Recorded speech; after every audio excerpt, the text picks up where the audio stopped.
오늘은 에베소 5장 25절로 33절 말씀 가지고 큰 비밀은 그리스도화 그리고 교회화라고 하는 주제로 말씀을 나누겠습니다. 제목이 좀 어렵죠. 그리스도화라고 하는 그 교회화라고 하는 화가 헬라어의 전치사 에이스입니다. 이 에이스라는 전치사가 그만큼 중요하다는 얘기입니다. 그래서 그리스도에 이르는 것 그리고 교회에 이르는 것, 이것이 큰 비밀이다. 첫 번째 대지로 에베소 5장 25절 27절 남자 살미여 자신의 여자를 사랑하라. 첫 번째 25절 남자 삶이여 그리스도스는 교회를 사랑하였고 그에게서 초월하여 자신을 넘겨주심 같이 자신의 여자를 사랑하라. 남자 삶이여 그리스도께서 교회를 사랑하여 자신을 넘겨줌 같이 자신의 여자를 사랑하라. 그래서 그리스도스와 교회에 대해서, 남자와 여자에 대해서 사랑하라라는 얘기를 하고 있습니다. 예수님께서 오셔서 하신 말씀 중에 가장 감명 깊은 말씀이 사랑하라라는 얘기랍니다. 이거는 불교에서도 감명 깊게 느꼈다 하는 그런 간증들이 나옵니다. 사랑을 어떻게 하느냐, 자신의 몸을 넘겨줌 같이 그랬어요. 파라디도미, 이 파라디돔이라고 하는 것을 팔아 넘겼다, 팔았다, 뭐 이렇게 번역을 했는데 곁에 주다예요. 곁에 주다. 그러니까 이렇게 넘겨주는 거예요. 넘겨주는 거. 나는 이번에 그 아파트를 아무개한테 넘겼어. 얼마에 넘겼어. 뭐 이런 말 하죠. 그래서 그걸 이제 우리가 팔아 넘기는 것을 파라디돔이라 이렇게 합니다. 그래서 마태복음 10장 4절에 보면 가나안인 시몬 이스카롯 유다스 곧 그를 넘겨준 자이다. 가롯 유다를 지칭할 때 예수 그리스도스를 넘겨준 자다. 그래서 넘겨줬죠. 돈 은전 30냥에 넘겨준 거죠. 이제 이런 자들 우리가 배신자 뭐 이렇게 얘기를 하죠. 두 번째 26절 그가 해설 안에서 물에 씻음으로 깨끗하게 하여 거룩하게 하려 합니다. 그렇게 사랑하신 이유는 물로 씻음 같이 깨끗하고 거룩하게 하려 합니다. 뭘로? 해설 안에서, 해설로.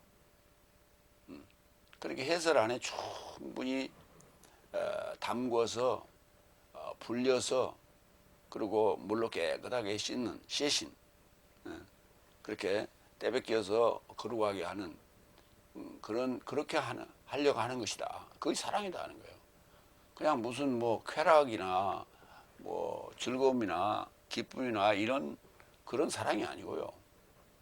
네. 귀찮은 일이죠. 해설이라고 하는 것을 통해서 흐레마예요. 흐레마를 통해서 우리를 깨끗하게 씻어서 거룩하게 한다. 신부로 삼으려고 하는 것이다. 그러니까 시궁창에 빠진 그러한 여자를 데려다가 깨끗이 씻어서 단장해서 자기 신부로 삼고자 하는 것이 예수님의 목적이죠. 그런데 그게 물질계의 존재라면 간단하죠. 그런데 우리가 남자가 여자를 선택할 때도 얼굴만 예쁘다고 몸매가 잘났다고 선택하지는 않잖아요. 그가 가지고 있는 지식, 그가 가지고 있는 어떤 마음 상태, 이런 것들을 종합적으로 평가해서 배우자로 삼잖아요.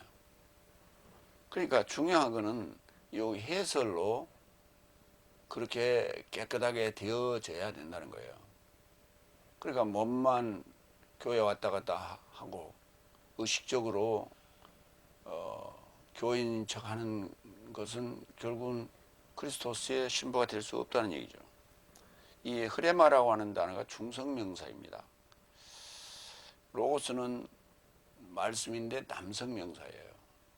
그래서 중성명사, 중성화된 걸로 씻어야만이 아무 해가 없다. 그런 물리적인 이치도 우리가 이해할 수 있습니다. 그것이 이 정신계에도 통한다는 얘기예요. 마태복음 4장 4절. 그러자 예수께서 답변하여 언급하시되 기록되었으니 사람이 빵만 접하여 살지 못할 것이요 오히려 하나님의 입으로 인하여 나가는 모든 해설에 접하여 살 것이다. 그만큼 이 해설이 중요한데 흐레바가 중요한데 이 흐레마라는 단어를 전부 다 말씀이라고 그냥 다 뭉개버렸어요. 그래서 로고스 말씀인지 흐레마 말씀인지 구분이 안 돼요. 말씀이 아니에요. 해설이에요. 해설. 성경 말씀을 어떻게 해설하느냐라고 하는 게 중요하다고요. 요한복음 6장 63절. 살려주는 것은 영이나 육체는 아무데도 유익하지 않다. 내가 네 삶에게 전하는 해설 삶이 영이며 생명이다. 해설이 영이고 생명이라고요.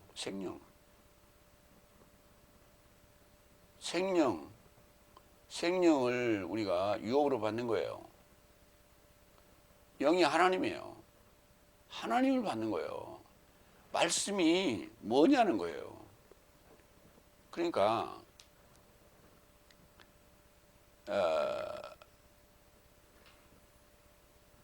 해설이라고 하는 것은 이름을 붙이는 것과 같다. 주제를 붙이는 것과 같다. 제목을 붙이는 것과 같다. 이렇게 말할 수가 있어요. 그냥 우리가 들에 피어있는 이름 모를 들풀을 대할 때와 거기에 이름을 붙였을 때의 그 가치는 전혀 다릅니다. 그 가치는 전혀 달라요. 그래서 이름을 붙였을 때는 아무개 꽃이다 하면서 소중히 여기는 경향이 있어요. 그러나 이름이 없는 꽃에는 우리가 함부로 대하는 경향이 있어요. 가치 문제가 있다. 가치 척도가 달라진다는 거예요. 그래서 해설이라고 하는 이 것이 바로 영이고 생명이에요. 가치관. 그 가치 척도에 따라서 그 물건이 소중하기도 하고 그리고 가치 없기도 해요. 그러니까 아이들은 다이아몬드가 뭔지 몰라요. 그 가치를 몰라. 그렇기 때문에 그 손에 쥐어줘도 함부로 여기고 돈 100원짜리라고 바꿔요. 가치를 모르기 때문에. 하나님 말씀의 가치를 알면 그것이 내 안에 들어왔을 때 나의 가치가 달라지는 거예요. 내가 생존해야 될 가치가 달라지는 거예요. 내 존재의가 달라지는 거예요. 그러니까 그런 존재의를 알지 못하기 때문에 희망이 없는 것이고 그리고 살 만한 그런 의욕이 없어서 세상을 등지게 되는 거예요. 그래서 끊임없이 뭔가를 추구하는 그러한 행동을 함으로써 삶의 의욕을 북돋아. 그러나 건강이 허락되지 않으면 그때 스스로 절망하게 되는 거죠. 그러나 해설로 인한 영이고 생명을 가지고 있는 자는 그 자체로서 존재로서의 가치를 알기 때문에 소중히 여기는 거예요. 절대 그런 일이 있을 수 없다 하는 거예요. 물의 씻음으로 그랬는데 물이라는 단어는 히도르예요. 그래서 구약에서는 이 마임이라고 하는 이 물이라는 단어가 쌍수입니다. 쌍수가 어떻게 신약에 와서 이렇게 단수나 복수가 될까요? 인식하는 거예요. 인식. 구약에서는 인식하는 거예요. 신약에 와서 물로 언급되는 거는 단수로 언급되는 인식이 끝났다. 이물인지 우물인지 아랫물인지 인식이 끝났다. 더러운 물인지 깨끗한 물인지 인식이 끝났다. 우리는 더러운 물 마실래 깨끗한 물 마실래 하면 깨끗한 물 마신다고 그러지 누가 더러운 물 마신다고 하겠어요. 그 인식이 끝난 거예요. 요한복음 3장 5절 예수께서 답변하셨다. 진실로 진실로 나는 네게 말한다. 누가 만약 물과 영에서 나음 받지 않는다면 하나님의 나라에 이르고자 들어감이 불가능하다. 그랬죠? 사도행전 1장 5절 봐요. 이는 실제로 요한에서는 물로 세례를 베풀었으나 네 삶은 이 많은 날 삶을 겪지 않고 성령 안에서 세례를 받을 것이다. 요한복음 3장 5절에는 물과 영에서 나음 받지 않는다면이라고 그 시차를 언급하지 않았어요. 붙여서 얘기했어요. 그러나 이것을 사도행전 1장 5절에서는 이걸 해설했어요. 예수님께서 요한네스에게는 물로 세례를 베풀었으나 네 삶이 이 많은 날 삶을 겪지 않고 성령 안에서 세례를 받을 것이다. 오순절 성령을 얘기하는 거예요. 그래서 요한네스에게 세례를 베풀었을 때는 여섯째 날 초반부 입학할 때, 그 다음에 성령 안에서 세례를 받을 때는 일곱째 날 입문할 때 초반부, 이렇게 여섯째 날 시작과 여섯째 날이 끝나고 일곱째 날로 들어가는 그 여섯 날의 중요한 기한 안에 물과 영으로서 낳는다. 이걸 우리가 거듭난다 이렇게 말하는데, 낳는다 라고 하는 그런 귀한 말씀을 여기에 언급을 하시죠. 그런가 하면 요한일서 5장 6절로 8절도 봅니다. 이분은 물과 피로 인하여 오신 분이니 그리스도이신 예수이시다. 물 안에만 아니요 오히려 물과 피 안에 오셨으며 증언하는 이가 영이시니 이는 진리가 영이기 때문이다. 자, 거기서 물과 피 안에 오셨다. 물과 피 안에 오셨다. 육체 안에 오셨다는 얘기예요. 그리고 증언하는 이가 영이에요. 그러니까 영이 없으면 증언할 수가 없어요. 반드시 증언하러 오시죠. 그런데 증언하는 이가 영인데 증언하는 이가 바로 진리예요. 내가 길이요 진리요 생명이라고 그랬잖아요. 증언하는 이가 영이고 증언하는 이가 진리예요. 그러니까 진리이신 하나님이에요. 예수 그리스도스가 이는 하늘 안에서 증언하는 삶이 새 삶이니 아버지와 말씀과 성령이요 이 새 삶이 또한 하나요 또한 땅 안에서 증언하는 삶이 새 삶이니 영과 물과 피 새 삶도 하나 이루고 있다. 하늘에서 증언하는 삶도 성령이 들었고 땅에서 증언하는 삶도 영이 들었고, 그리고 그래서 이 3요소를 갖췄을 때 증언하는 실체로서의 우리가 이름을 붙일 수 있는 거예요. 하늘에서 증언하시는 이는 그리스도스 예수, 땅에서 증언하는 이는 사도, 이렇게 말할 수 있는 거예요. 또는 증인 이렇게 말할 수 있는 거고.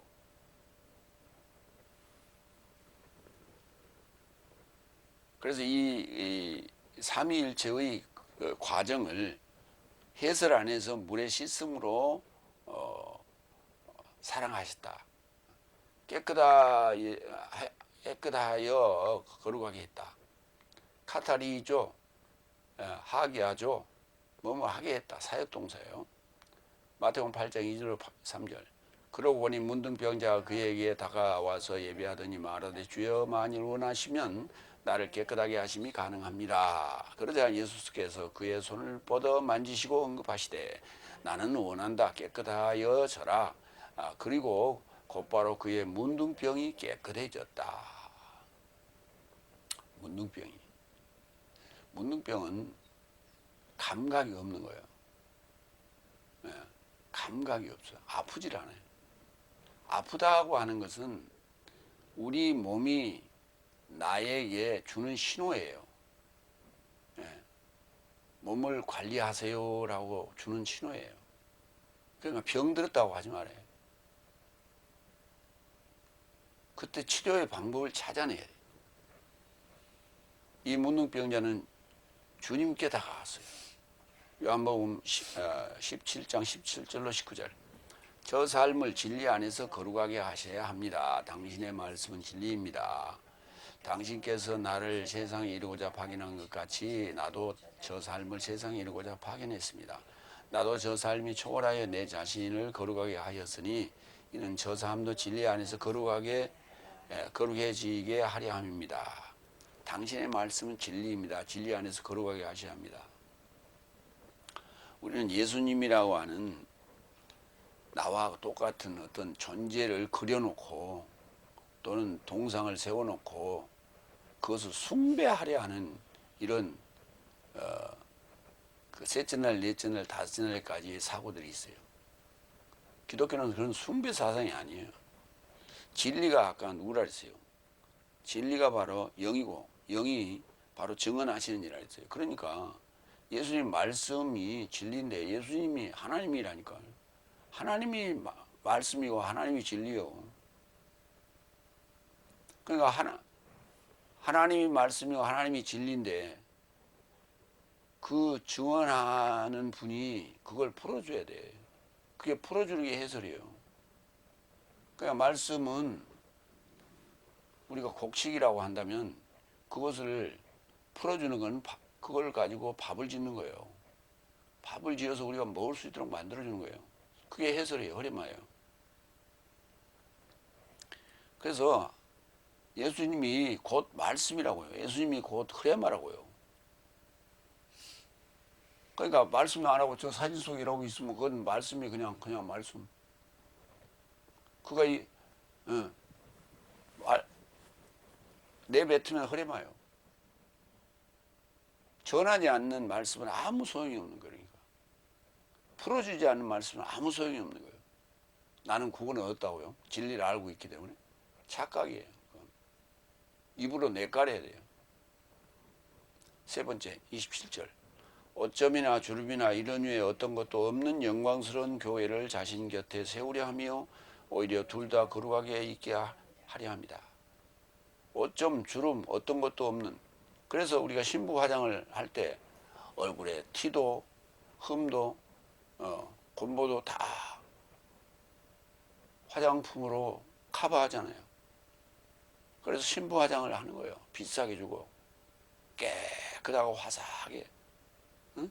오점도 주름도 어떤 것도 없는 영광스러운 그런 신부로, 그런 교회로 자신 곁에 세워 둘 다 거룩하게 하려고. 예수님 곁에 설 자는 신부예요. 신부가 오점이나 주름이나 흠이 있으면 안 돼. 거룩해져야 돼. 오점, 스필로스, 주름, 크리티스. 베드로후서 2장 13절. 불의의 싹을 마련하는 것이다. 날 안에서 사치를 향락으로 지도하는 삶이요. 내 삶과 함께 흥청거리는 저 삶의 속임수 안에서 사치에 빠진 오점과 흠 있는 삶이요. 흥청거리고 속임수에 빠지고 사치와 향락에 빠져 있는 거를 오점이나 흠이 있다고 그래요. 그래서 그런 거 저런 걸 다 하지 않아야 돼요. 그래서 세상에 어떤 우리가 흥미롭고 재미나고 그런 것들로부터 우리가 마음을 뺏기지 않고 오직 우리의 구원에만 초점을 맞추는 그런 삶이 필요하다. 영광스럽다라고 하는 단어는 엔독사의 합성어로서 엔독소스라고 합니다. 독사는 여성명사이고 독소스는 이건 형용사예요. 그래서 영광스러운 그러니까 독사 안에 있는 거, 영광 안에 있는 거죠. 고린도전서 4장 10절. 내 삶은 그리스도스를 인하여 미련한 삶이나 네 삶은 그리스도스 안에서 즐기로운 삶이요. 내 삶은 약한 삶이나 네 삶은 강한 삶이다. 내 삶은 영광스러운 삶이나 내 삶은 천한 삶이다. 네 삶은 영광스러운 삶. 그러니까 신부를 영광스럽게, 신부를 슬기롭게, 신부를 강하게 하는 것이 바로 사랑이에요. 사랑. 허lem하고 자신 곁에 세워 둘 다 거룩하게 하라. 하기오스. 하기아조는 동사. 하기아조는 동사. 거룩하게 하다. 거룩하다는 거룩은 하기오스. 요한복음 17장 11절. 그리고 나는 더 이상 세상 안에 있지 않으나 이 삶은 세상 안에 있으며 나는 아버지를 향해 갑니다. 거룩하신 아버지여, 당신께서 내게 주신 저 삶이 내 삶과 같이 하나로 있도록 당신의 이름 안에서 지켜져야 합니다. 거룩하다는 단어는 하나님과 같아졌다는 얘기예요. 주님과 같아졌다는 얘기예요. 그러니까 주님이 오셔서 그 모습을 드러내는 모습은 요한일서 5장 6절에 7절에 아버지의 말씀과 성령의 모습으로 제자들을 거룩하게 합니다. 그 제자들을 거룩하게 했을 때 영과 물과 피로. 그러니까 물은 세례 요한, 성령은 피는 십자가, 성령은 영은 오순절 성령. 그게 과정을 지금 그 안에 담고 있는 거예요. 과정을 그 안에 담고 있는 거예요. 그러니까 아버지의 말씀과 성령도 아버지께서 창조를 시작하셨고, 그 다음에 말씀으로 언약하셨고, 그 다음에 비둘기에서 성령이 내려오셨잖아요. 이 과정, 구약의 전 과정을 얘기하는 거예요. 그냥 구약의 전 과정은 예수님의 실체로, 삼일체로 나타나고, 그 다음에 여섯째 날의 전 과정은 일곱째 날에 들어가기까지 삼일체로, 영과 물과 피로 이렇게 언급이 되는 거예요. 그래서 말로 표현할 때는 압축해서, 그러나 그걸 풀면은 해설을 하게 되면은 그 과정이 언급이 되는 거죠. 그래서 그런 것을 알지 못하면 그저 그냥 말장난에 불과하는 거예요.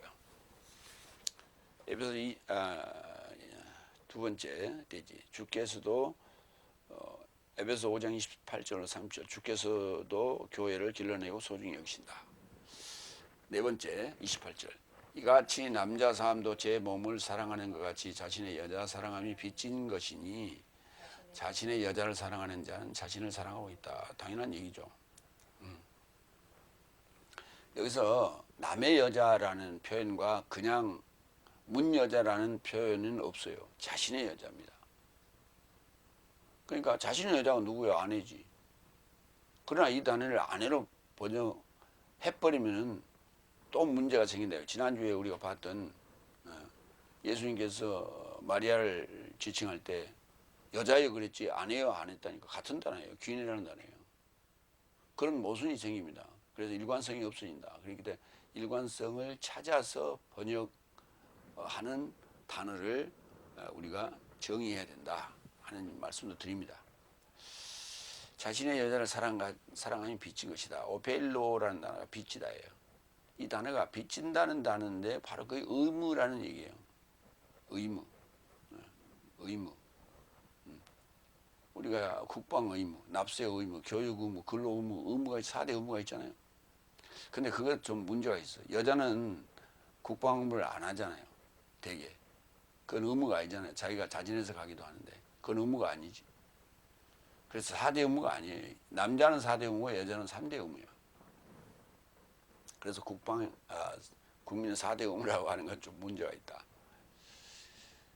그런데 국방 의무를 안 한 남자들이 고위관직에 올라가는 건 참 모순이다.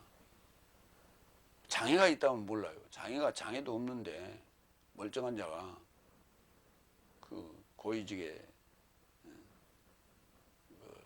당선되거나 아니면 임명된다고 하는 건 문제가 있는 거다. 로마서 13장 8절 서로를 사랑하는 말고는 한 사람에게도 하나도 빚지지 말라. 왜냐하면 다른 자를 사랑하는 자는 법을 채운 것이다. 그러니까 사랑한다는 것 자체가 그 의무요, 빚진 것이요. 네.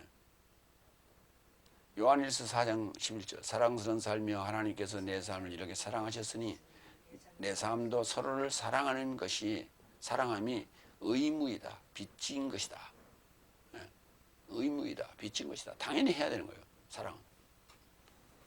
우리가 사랑할 자도 있고 미워할 자도 있죠. 예. 근데 미워하는 자이지만은 그에게 구원의 메시지를 던진다고 하는 건 사랑이에요. 그 사랑을 받고 안 받고는 그 사람의 선택이죠. 안 받으면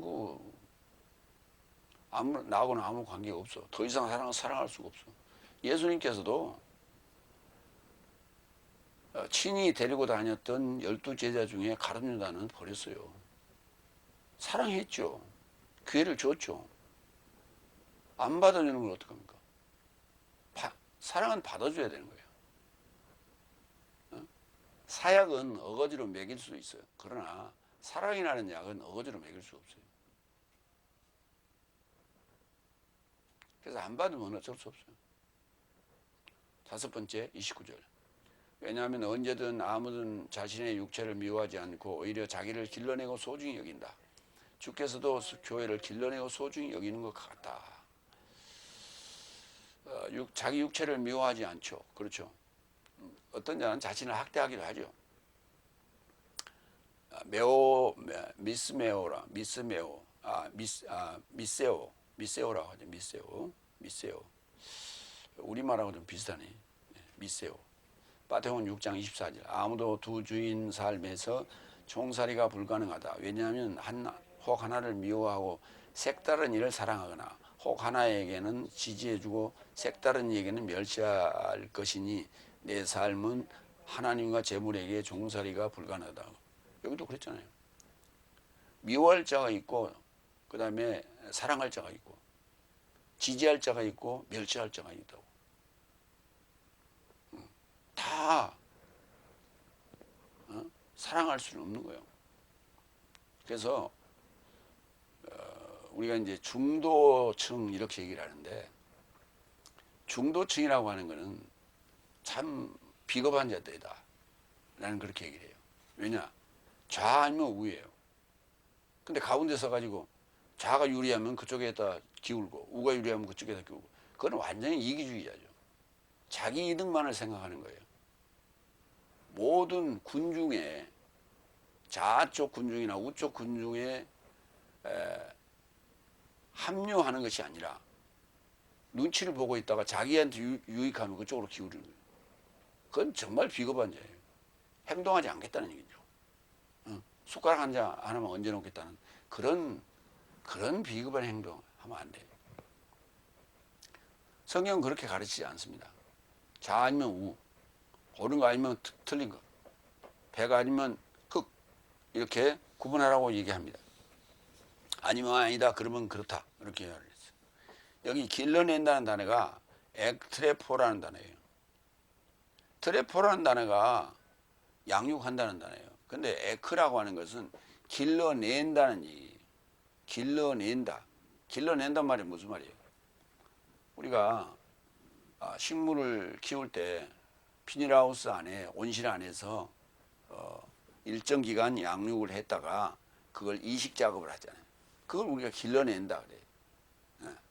길러낸다. 아니면은 비닐하우스가 없을 때 노지에다가 뿌렸을 때 그때도 늘 가서 그 싹이 누가 밟진 않았는지 아니면 잡초가 우거진 않았는지 가서 돌보는 거예요. 그렇게 자꾸 그래서 모든 작물은 그 주인의 발소리를 듣고 자란다고 그러잖아요. 그러니까 뿌려놓고 안 가면 잡초가 우거져요. 근데 뿌려놓고 아침마다 들녘에 나가는 거예요. 가서 둘러보는 거예요. 농부들이 그냥 아무 할 일 없이 그냥 뭐 모종만 해놓고 그냥 노는 줄 알지만 그렇지 않아요. 아침에 일찍 일어나서 남들이 가기 전에 일찍 가서 혹시 짐승이 와서 작물을 해치지는 않았는지 누가 밟지는 않았는지 둘러봐요. 밭둑을 돌면서. 그래서 밭둑을 밟아주는 그런 효과도 있고 식물들이 그 발소리를 듣고 자란다 그러잖아요.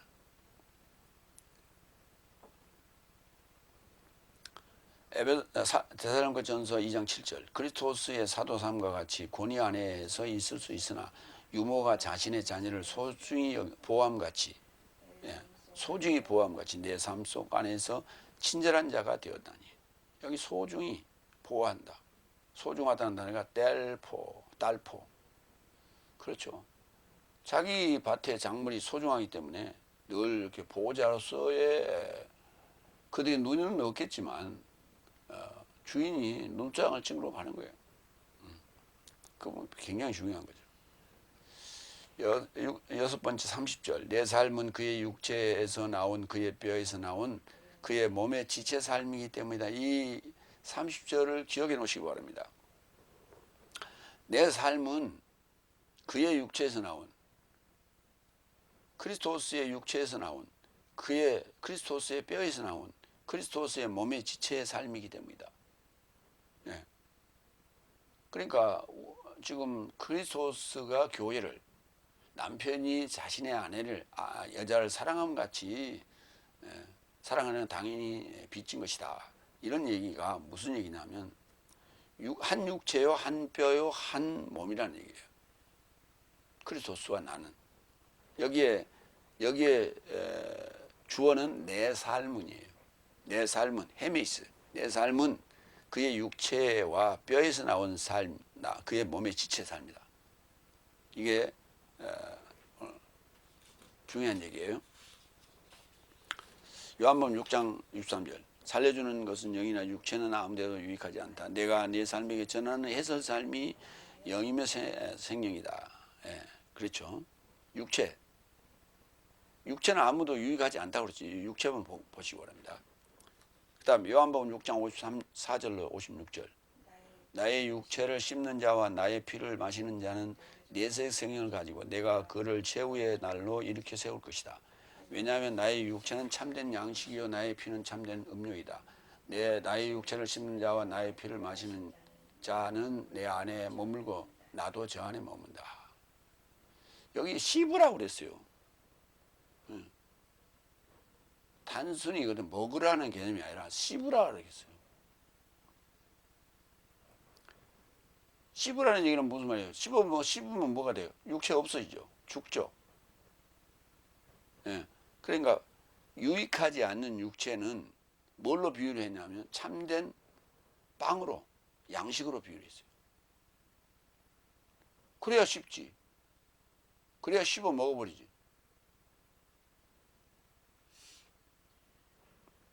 요한복음 6장에서 63절에서는 그 뒤에 나오는 얘기예요. 63절이 뒤에 나오는 얘기입니다. 그 앞에서는 뭐라고 했냐면 참된 양식이요, 참된 음료요 그랬어요. 이 얘기는 우리가 뭐하고 연결을 하냐면 요셉이 감옥에 갇혔을 때 두 관원장의 꿈을 풀어줬죠. 떡 관원장과 술 관원장에. 그래서 떡 관원장은 죽을 것이고 술 관원장은 살 것이다 하는 얘기예요. 그 얘기가 오늘 지금 요한복음 6장 54절 56절 얘기예요. 여기에서 참된 양식은 떡 관원장의 떡이고 죽는 거예요. 뭐 씹으면 죽어요. 그 다음에 피는 사는 거예요. 참된 음료는. 그래서 나의 육체를 씹는 자와 나의 피를 마시는 자는 내 안에 머물고 나도 저 안에 머문다. 로마서 8장 5절로 6절로 볼까요? 왜냐하면 육체를 따르고 있는 삶은 육체의 삶을 생각하나 영을 따르는 삶은 영의 삶을 생각한다. 육체의 생각은 사망이요 영의 생각은 생명과 평화이다. 그러니까 결국 육체는 좋게 성경에 기록하고 있지 않아요. 사르크스. 사망이라고요. 그래서 씹어 먹어버려야 돼요. 누가복음 24장 39절 내 손 삶과 내 발 삶을 알아보라. 나를 만져보고 그가 나인 줄 알라. 왜냐하면 내 영은 살과 뼈를 갖고 있지 않은 것 같이 네 삶은 갖고 있는 나를 지켜본다. 이제 누가복음 24장 39절은 왜 예수님이 부활하셨는데 살갑뼈를 갖고 있냐? 나의 모습을 얘기하는 거예요. 내 모습을, 나의 외모를 얘기하는 것이고, 갈라디아서 2장 20절에 내가 그리스도스 안에 살고 있는 것은, 내가 육체 안에 살고 있는 것은 그렇게 나오죠. 거기에도 언급이 되냐, 육체 안에 살고 있는 것은. 그러니까 부활체는 육체를 완전히 있다는 건 아니에요. 육체가 죽은 육체 안에 있는 거죠. 그걸 몸이라고도 합니다. 몸은 소마, 육체는 사르커스, 지체는 멜로스. 마태복음 26장 26절 28절. 그래서 저 삶이 먹는데 예수께서 빵을 취하여 축복하시고 제자 삶에게 떼어주시면서 언급하셨다. 취하여 먹어라, 이것은 나의 몸이다. 그리고 잔을 취하여 감사하시고 저 삶에게 주시며 말씀하셨다. 모든 삶이 잔에서 마셔라. 왜냐하면 이것은 제 삶의 노임에 이루고자 많은 삶에 대하여 쏟아진 새 언약의 나의 피다. 그렇죠. 이 새 언약의 나의 피다. 그러니까 요한복음 6장에서 중간에 예수님의 공생의 중간에 오병이어 때 언급하신 그 오병은 육체로 표현했고요. 그 다음에 마태복음 26장에 최후의 만찬석에서 언급하신 빵은 몸으로 표현했어요. 몸으로 표현했어요. 달라요. 그리고 피도 새 언약의 나의 피다. 이런 표현을 거기서 보충 설명을 더하죠. 로마서 7장 5절로 6절. 내 삶이 육체 안에 있던 때는 법으로 인하여 제 삶의 고통이 사망으로 결실에 이르고자 내 삶의 지체 삶 안에 역사하더니, 그렇죠. 육체 안에 있던 때를 얘기하는 거예요. 그것은 부활 이전 얘기예요. 그러나 이제는 내 삶이 억눌렸던 것 안에서 죽었기 때문에 법으로부터 무효케 되었다. 이같이 내 삶을 문자의 낡음이 아닌 영의 새로움 안에서 종설해야 한다. 이제는 육에서 영으로 옮겨졌다. 육에서 영으로 옮겼다. 육의 몸이 아니라 영의 몸이다. 그렇게 이해를 하시면 되겠습니다. 세 번째 대지. 크리스토스에 이르고자, 크리스토스와 그리고 교회에 이르고자, 교회화, 비밀이 크다. 이게 비밀이에요. 비밀, 미스테리온.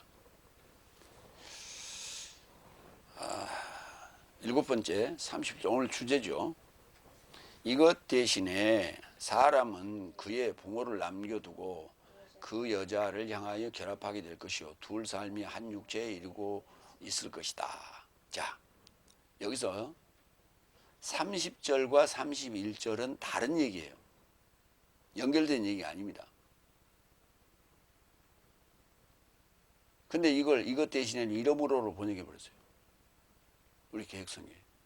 그러니까 30절과 연관하여 보는 거예요. 아니에요. 이것 대신에. 그러니까 30절은 그의 뼈 안에서, 그의 육체 안에서, 그의 몸의 지체 삶이다. 크리스토스와 내 삶의 관계를 설명하고 있는 거예요.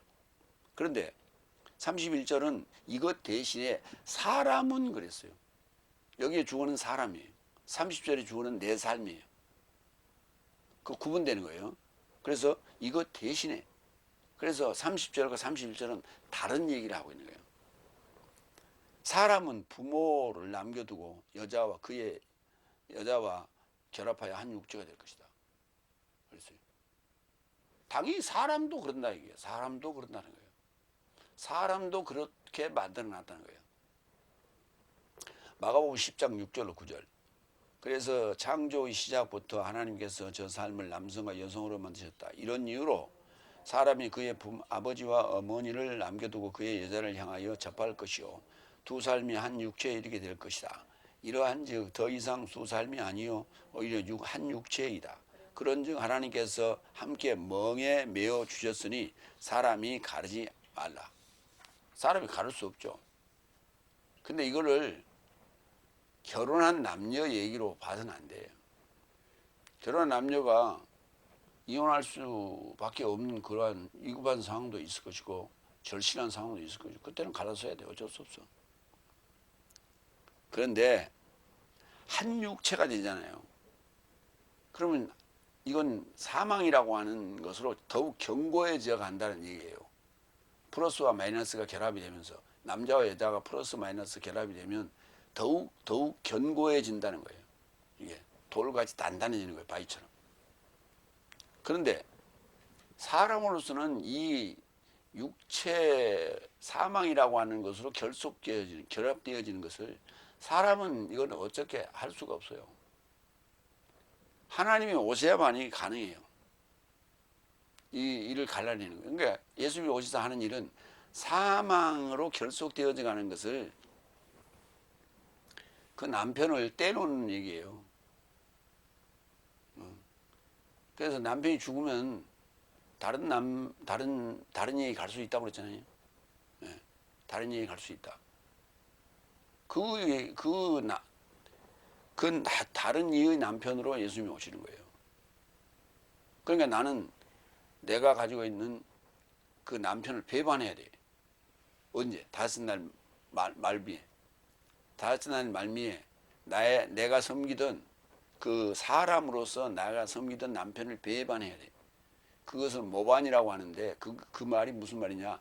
마리아예요. 그게 마리아예요. 그래서 내가 마리아가 됐을 때만이 구원자이신 예수를 탄생할 수 있는 거예요. 그런데 그 마리아가 예수를 탄생한 얘기를 가톨릭에서는 성모 마리아 숭배 사상으로 동상까지 세워놓고 교회 어귀에 거기에 숭배하도록 하고 있어요. 이 사상은 기독교 사상이 아닙니다. 그거는 이교도의 사상이에요. 니무롯 때부터 내려오는 애굽, 그리스, 로마 등등의 그들의 그 신들이 다 여자가 아들을 낳아서 안고 있는 모습이에요. 애굽의 호루스, 그 다음에 그리스의 바알,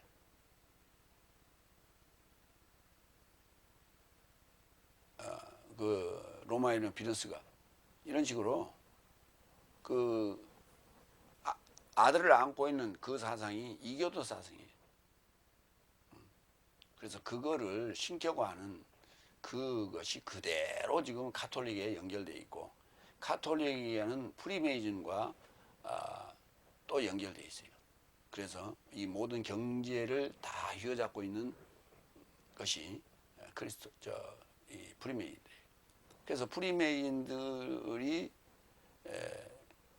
그 애굽의 신과 그리스 신과 로마 신과 가나안 신과 다 결합되어 있어요. 그래서 이 우주의 지구의 경제를 움직이고 있어요. 여러분들 그 정도를 알면서 우리가 그들의 꼬임에 유혹에 넘어가지 말아야 돼요. 돈이란 건 좋은 거예요. 좋겠으면. 그런데 돈이라고 하는 것은 전부 꼬이고 자기 편으로 만들고 내 편으로 만들고 그런 유혹거리가 재물이에요. 사람을 꼬드기는데, 그래서 에덴 동산에서 아담과 하와를 꼬드겼던 것도 재물이에요. 사상이고. 이 나라 이 땅에서 기독교의 교회를 다니면서도 그러한 사상에 전부 꼬드겨 가지고 이 나라를 망치고 있는 이 기독교인들이 있어요. 심각한 얘기예요. 교회 다니면서 뭔 얘기 들었어요? 목사이기만 신봉하는 거예요. 왜? 내가 교회를 나갔더니 11조를 했더니 내가 하는 사업이 번창해. 아니 당연히 내가 하는 사업이 번창할 수밖에, 내가 하는 가게가 번창할 수밖에 없지. 왜? 교인들이 그곳에 와서 팔아주니까. 그랬다고 이제 거기서 발을 뺄 수가 없어. 그때부터 그 목사의 말에 맹신하는 거예요. 신봉자가 되는 거예요. 팥으로 매주를 쓴다 해도 믿어요. 그걸 우리가 맹신이라 그래요. 맹신. 분별력 없는 그런 맹신자가 되면 안 돼요. 그러니까 거기에서 그 맹신하지 말고 어느 시점이 되면 배반하고 나오라고요. 그 배반할 때, 그 모반을 할 때 마리아가 되는 거예요. 모반자가 마리아예요. 그래서 자기 안에서 자기의 사상에서 그렇게 하라는 얘기지. 여덟 번째 32절 이것은 큰 비밀이다. 그래서 나는 그리스도스에 이르고자 그리고 교회에 이르고자 말한다.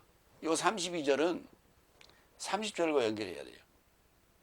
그리고 31절은 32절과 연결해야 돼요. 아니 33절과 연결해야 돼요. 한 절씩 건너뛰기를 했어요.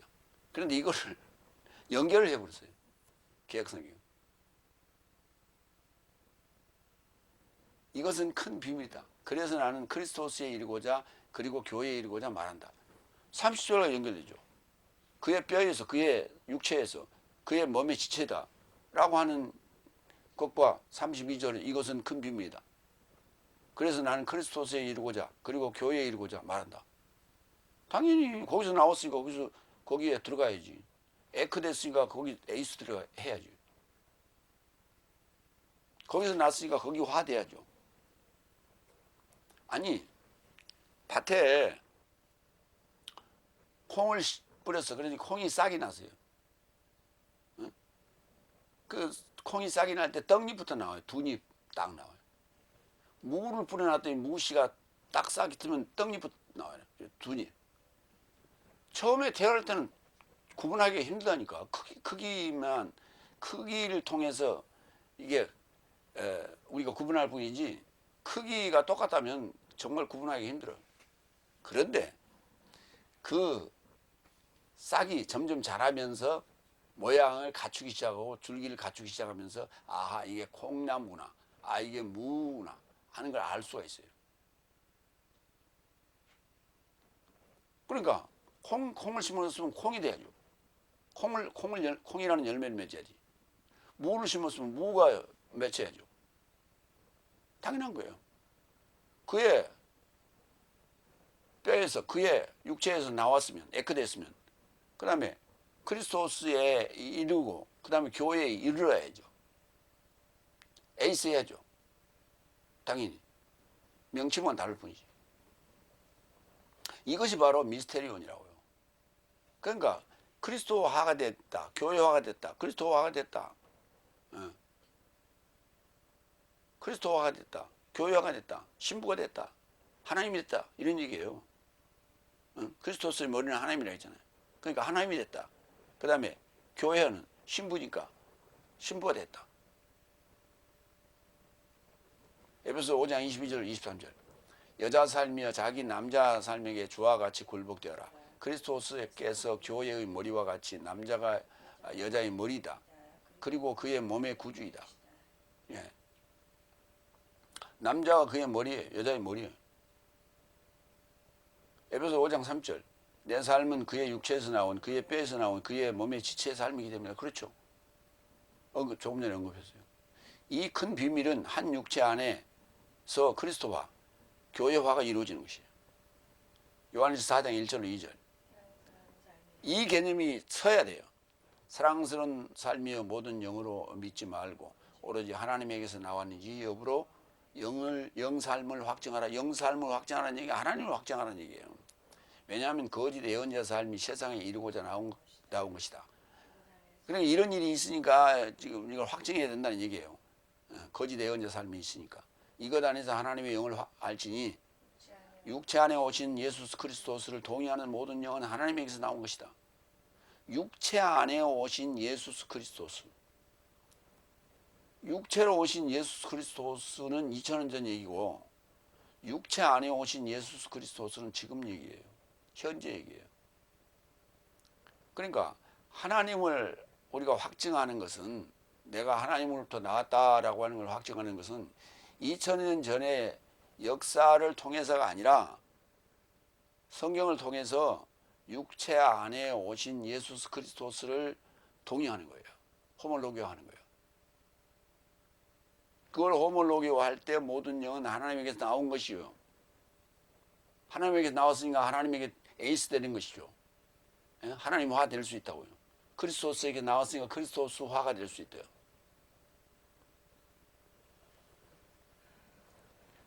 여기 교회화라고 하는 부분을 우리가 봐야 될 것은 사도의 행전 7장 38절에 보면 넷째 날 광야 교회라는 언급이 나와요. 그때도 교회예요. 그러니까 성막교회, 성전교회도 교회예요. 그런데 예수님께서 베드로에게 믿음의 반석 위에 내 교회를 세울지니라 했어요. 그러니까 다섯째 날까지의 교회와 여섯째 날 이후의 교회는 다른 교회예요. 그럼 이 교회화라고 하는 것은 일곱째 날 교회를 얘기하는 거예요. 굳이 얘기하자면 라오디가의 교회예요. 그러니까 요한복음 2장에서도 얘기했죠. 성전을 헐라. 내가 성전을 사흘 만에 세우리라. 그 교회를 얘기하는 거예요. 그래서 다섯째 날 교회와 일곱째 날 교회를 구분하라. 그러니까 일곱 날의 개념을 알아야만이 그게 구분이 되겠죠. 아홉 번째, 33절. 그렇지만, 그러니까 8절과 다른 얘기라는 얘기예요. 그렇지만, 그러니까 무슨 얘기냐면 이 얘기가 가만 보면 30절, 31절 얘기예요. 그러니까 30절에 얘기해놓고 32절에 얘기하고 31절에 얘기해놓고 33절에 얘기하고 있어요. 그래서 32절과 33절은 이어지는 얘기가 아니라는 얘기예요. 그래서 보세요. 이것 대신에 그랬죠. 그 다음에 그렇지만 그랬잖아요. 구분이 되고 있어요. 그래서 앞절과 구분하고 있는 거예요. 그 앞절의 거예요. 자, 이것 대신에 사람은 부모를 남겨두고 여자와 한 육체가 된다 그랬죠. 자, 그렇지만 빼고 붙여서 읽습니다. 네 삶은 자신의 각자 하나를 좇는 삶이니 자신의 여자를 자신같이 이렇게 사랑하라. 그래서 여자가 남자를 두려워하게 하려 합니다. 딱 연결되잖아요. 근데 32절과는 어떻게 연결돼? 안 되지. 그러면 30절과 32절을 한번 봅시다. 내 삶은 그의 육체에서 나온 그의 뼈에서 나온 그의 몸의 지체 삶이기 때문이다. 이것은 큰 비밀이다. 그래서 나는 그리스도스에 이르고자 그리고 교회에 이르고자 말한다. 연결되잖아. 근데 우리 개혁성은 진짜 짬뽕탕을 만들어놨어. 이 접속사라는 게 이렇게 중요한 거예요. 접속사가 대라고 하는 접속사는 그래서도 되고 그러나도 돼. 그래서는 긍정이고 이어지는 거고 그러나는 반대 얘기예요. 어떻게 해석하느냐에 따라서 전혀 반대 얘기가 될 수 있고 전혀 같은 얘기가 될 수 있고 그래요. 이렇게 중요한 게 접속사예요. 자, 33절 갑니다. 그렇지만 네 삶이 사람을 얘기하는 거예요. 자신의 각자 하나를 좇는 삶이니 자신의 여자를 자신같이 사랑하라. 일부일처 얘기예요. 그렇죠. 일부일처죠. 그런데 구약에 나오는 자들은 일부일처가 아니라 거의 왕들은 일부 다처제죠. 그래서 다섯 날까지는 버리는 거예요. 그러나 여자가 남자를 두려워하게 하라. 일부 종사하는 거예요. 남편은 한 사람이죠. 아내가 여러 사람이에요. 근데 그 아내들은 다 일부 종사하고 있어요. 여러 사람일진정. 그런데 일부 일처를 못하고 있어요. 남편은. 그러나 가장 이상적인 건 일부 일처와 일부 종사죠. 베드로전서 3장 5절 6절. 왜냐하면 언젠가 하나님 접촉하기를 소망하였던 거룩한 여자 삶도 이와 같이 자기 남자 삶에게 복종됨으로 자신의 삶을 단장하였으니 사라가 아브라함에게 그를 주라 초청하여 순종한 같이 네 삶이 선행하고 두려워하지도 않고 하나도 놀라지도 않은 그녀의 자식 삶이 되었다. 사라는 아브라함이 일부 일처 안 했어요. 일부 다처 했어요. 그럴지라도 주라 초청했어요. 일부 종사했어요. 그래서 네 삶은 선행하고 두려워하지도 않고 하나도 놀라지도 않는 그녀의 자식 삶이 되었다고 표현하는 거예요.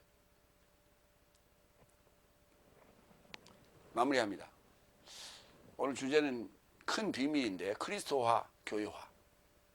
그러니까 하나님화, 신부화 이렇게 말할 수 있어요.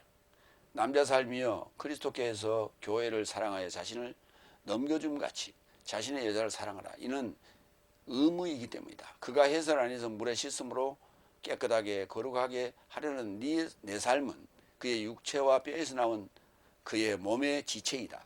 이 큰 비밀은 그리스도화, 교회화에 있다. 이것 대신에 사람은 부모를 남겨두고 여자와 한 육체가 될 것은 일부 일체하고 일부 종사하라는 얘기인데 그것은 바로 큰 비밀인 그리스도화와 교회화를 위한 하나님의 교육 과정의 예비 과정이다. 이렇게 보시면 되겠습니다. 기도하겠습니다.